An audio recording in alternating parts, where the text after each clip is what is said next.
let's start with a one sample t interval for paired data, a mean difference between. Um, so a researcher studied a random sample of identical twins who had been separated and adopted at birth. In each case, one twin, twin A, was adopted by a high income family, and the other twin, twin B, by a low income family. Both twins were given an IQ test as adults. Here are their scores.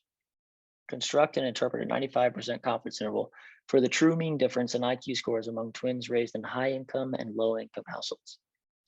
So we've got essentially uh, two different groups here. We have twin A and their IQ scores, and then we have twin B and their IQ scores. So twin A was high income family, twin B was low income family. And so it makes sense to pair these because they're identical twins. And so that controls for a number of factors that could be genetic. And so instead of taking the average of group A and comparing it to the average of group B, it makes sense to make the comparison beforehand and treat this difference. So 128 minus 120 gives you 8. The difference for each pair of twins and seeing if it's a positive difference on average or if it's a negative difference on average. And so essentially we're combining these two groups into one sample. And then what we're going to do is a one sample t interval instead of doing a two sample t interval for two different populations. So we're just going to follow the same exact process that we've done before, where state, plan, do, conclude. So let's go ahead and state what we're going to be looking for with this confidence interval.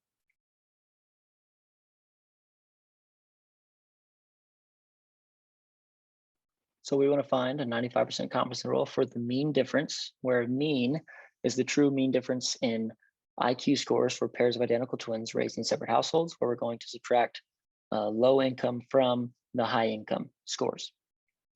State, now we'll plan in the plan section.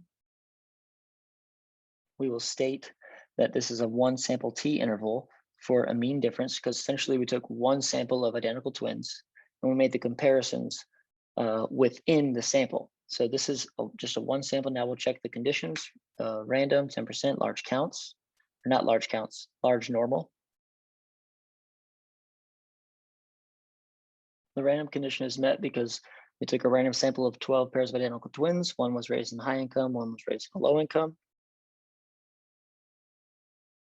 For the 10% condition, we have to assume that the 12 sets of twins is less than 10% of all identical twins that were raised in separate households.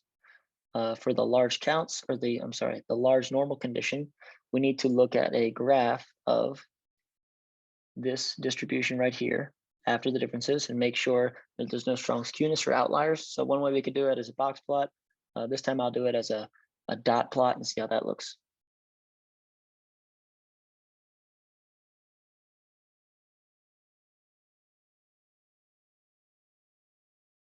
Looking at the dot plot here that shows the difference between twin A and twin B.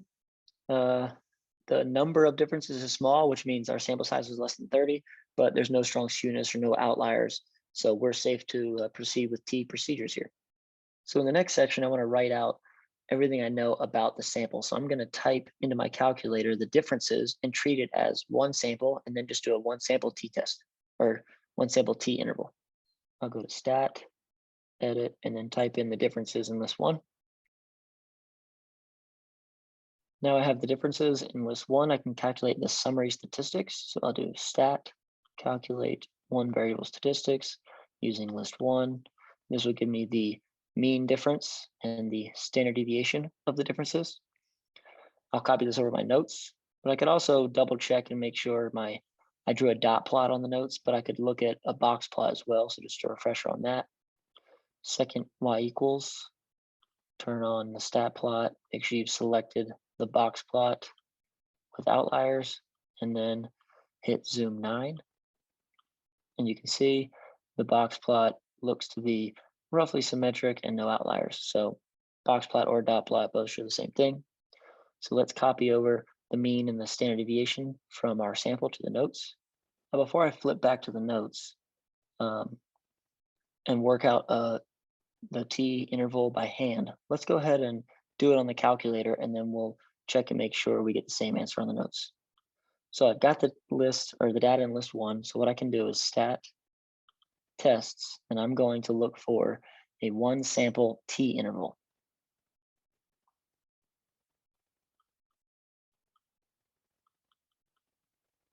So here's my t interval, and I've got the data. If I do stats, it's going to ask for the mean and the standard deviation. So my calculator automatically calculated, but I want to do it with the data because I have it in list one, and it's entered in list one, and I wanted to have 95% confidence, so I'll hit enter here, and this is going to give me everything that I need: mean, standard deviation, and it gives me the interval 3.338 to 8.3287. So let's remember these values and see if we get the exact same thing when we work it out by hand. You can see I've copied over the sample information, and here is the formula for a confidence interval, or one sample confidence interval. And I'm just going to plug in what I have here: X bar, standard deviation, and I got to figure out my critical value. Remember, that comes off of your degrees of freedom. So if I want 95% confidence, I have 11 degrees of freedom because my sample size is 12. To find my critical value, I remember I'm doing 95% confidence interval, so I need to use inverse t with 11 degrees of freedom for the point, or the 2.5th percentile, and I get a critical value of 2.201. So I'll plug that in for t, and then plug the rest of these in. After I plug these in and crunch the numbers, I get a point estimate of 0.5833 and a margin of error of 2.497. So that will give me a confidence interval from 3.336 to 8.330. And you remember those are the same numbers that we had on the calculator. So to get full credit though, you do have to show the correct point estimate, critical value, and standard error. You can't just do everything on your calculator and write the confidence interval. So finally, we can conclude and we'll interpret what this interval means.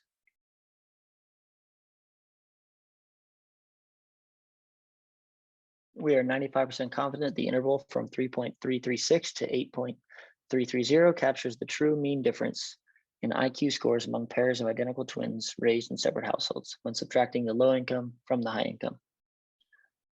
So we're trying to capture the true difference between their IQ scores. And since all of the values are positive, that's giving us reason to believe that the high income IQ scores are higher than the low income IQ scores on average. So this is an example of it's just a one sample t interval where we have paired data. In the next problem, we'll look at how to do a paired t test.